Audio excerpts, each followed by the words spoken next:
Mister ব্যাককল mister ব্যাককল। Sujan কি করতেছো তুমি এডি? আরে কাজ করতেছি, বিরক্ত করো না তো, যাও। কি কাজ করতেছো তুমি? এই কই মাছ কসলাইতেছো কেন? কই মাছের থেকে তেল বাইর করতেছি। কই মাছের রক্ত ডিভাইড করতেছো আবার কইতেছো তেল? এটা রক্ত না, এটা হচ্ছে কই মাছের তেল। আর এটা কি? এটা হলো সয়াবিন তেল। এই সয়াবিন তেল দিয়ে সব রান্না করবা, কিন্তু কই মাছ ভাজতে হবে শুধু কই মাছের তেল দিয়ে।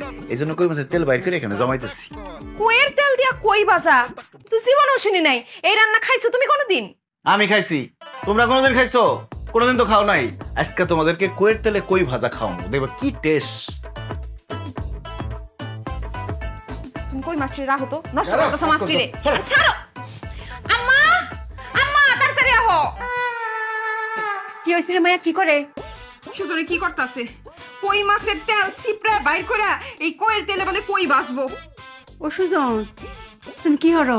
আম্মা কইয়ের তেলে কই ভাজবো ব্যবস্থা করতেছি। আল্লাহ আল্লাহ গো, বাপ জন্মে তো শুনছি না এরম কথা। হ্যাঁ, এটা তুমি কার কাছে শিখছো? আম্মা, যার মাথায় বুদ্ধি আছে তার কারো কাছ থেকে শিখা লাগে না। যখনই আমি শুনলাম যে কইয়ের তেলে কই ভাজা, তখনই আমি বুদ্ধিটা খেলা দিলাম যে কই মাছের থেকে তেল চিপড়ে বাইর করেই কই মাছ ভাজতে হবে। জামাই, তোমার সারা দিন বেলা আমি খালি একটা কথাই কই, তুমি গিয়ে ফুটবল খেলো, ক্রিকেট খেলো, লুডো খেলো, ক্যারাম খেলো, কিন্তু জামাই এই বুদ্ধির খেলটা তুমি খেললো না যে। আমি তোমার মুরব্বী লাগি না? আমার মুখের দিকে ছায়া কই মাছটা একটু রেহাই দাও, একটু সাইডে দাও। এমনি কাজ হইব না। এই রাখো তো, এডি রাখো। এই ছাড়ো, কাজ করতে দাও। ছাড়ো। আজকে কেউ কাজ করতে পারবো না। আমা ধরো। এই শোনো, আমি কইয়ের তেলে কই ভাজুন, ছাড়ো আমারে। কই চিট